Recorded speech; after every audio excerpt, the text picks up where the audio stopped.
ഗസയിൽ ഹമാസിനെതിരെ ഭീഷണി മുഴക്കി ഗർജിച്ച ലോകസമാധാനത്തിന്റെ സ്വയം പ്രഖ്യാപിത ഇടനിലക്കാരനായിട്ടുള്ള US പ്രസിഡന്റ് ഡൊണാൾഡ് ട്രംപ് യുക്രൈനു വേണ്ടി സംസാരിക്കുമ്പോൾ പക്ഷേ റഷ്യൻ പ്രസിഡന്റ് പുടിന് മുമ്പിൽ മുട്ടുകുത്തുന്ന ഒരു ദയനീയ കാഴ്ചയാണ് നമ്മൾ കാണുന്നത്. യുക്രൈന്റെ യുദ്ധക്കെടുതി അവസാനിപ്പിക്കാനായി വ്ളാഡിമിർ പുടിനുമായി ഒരു രഹസ്യ പദ്ധതിക്ക് രൂപം നൽകുകയാണ് ട്രംപ് എന്നാണ് ഇപ്പോൾ പുറത്തു വരുന്ന വാർത്തകൾ.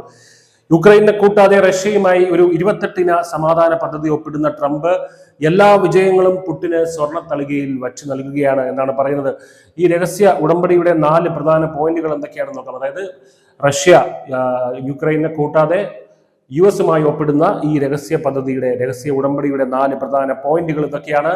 ഒന്നാമതായി 4 വർഷത്തെ കഠിനമായ പോരാട്ടത്തിൽ റഷ്യ പിടിച്ചെടുത്ത യുക്രൈന്റെ 19% ഭൂമി ഉക്രൈൻ മറക്കണം.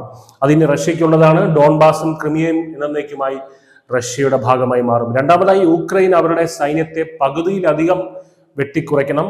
അതിനുവേണ്ടി ചില സുരക്ഷാ ഉടമ്പടികൾ വഴി അമേരിക്കയുടെ സൈനിക സഹായവും പരിമിതപ്പെടുത്തണം. യുക്രൈനുള്ള അമേരിക്കയുടെ സൈനിക സഹായവും പരിമിതപ്പെടുത്തണമെന്നുള്ളതാണ് രണ്ടാമത്തത്. മൂന്നാമതായി പുതിയ റഷ്യൻ അതിർത്തിയെ അംഗീകരിച്ചുകൊണ്ട് പുതിയൊരു യൂറോപ്യൻ സുരക്ഷാ ഭൂപടമൊക്കെ വരയ്ക്കും. അതിൽ റഷ്യക്ക് പ്രവേശനമില്ലാത്ത സ്ഥലങ്ങളൊക്കെ മാർക്ക് ചെയ്യുന്നുണ്ട് കേട്ടോ. അങ്ങനെയുള്ള കാര്യങ്ങളൊക്കെ ഉണ്ട്. എന്തായാലും നാലാമതായി 2022 മുതൽ മരവിച്ചിരുന്ന US റഷ്യ ബന്ധത്തിനെ വീണ്ടും ഊഷ്മളമാക്കണം. ട്രംപിന് ഇനി വഴക്കിനും വയ്യ, വക്കാലത്തിനും ഒന്നും വയ്യ. അതേസമയം പുടിന്റെ ഡിമാൻഡ് വ്യക്തമാണ്. യുക്രൈന് നാറ്റോ അംഗത്വം നൽകരുത്, കൈവശപ്പെടുത്തിയ പ്രദേശങ്ങളിൽ നിന്ന് സൈന്യത്തെ പിൻവലിക്കില്ല, ഉക്രൈൻ ദീർഘദൂര മിസൈലുകൾ ഉപേക്ഷിക്കുക. ഈ ആവശ്യങ്ങൾ കേട്ട പാതി കേൾക്കാത്ത പാതി US പൂർണ്ണമായിട്ടും അംഗീകരിക്കുന്നുണ്ട്. ഉക്രൈനെ പറ്റിയുള്ള ചർച്ചകളിൽ സെലൻസ്കിയെ ട്രംപ് മനഃപൂർവ്വം മാറ്റി നിർത്തുന്നുണ്ട്. ഇതൊക്കെ കാരണവന്മാർ തമ്മിൽ തീരുമാനിച്ചോളാം, നീ സംസാരിക്കാറാവുമ്പോൾ നമ്മൾ പറയാം എന്നുള്ളതാണ് ട്രംപിന്റെ ഒരു ലൈൻ.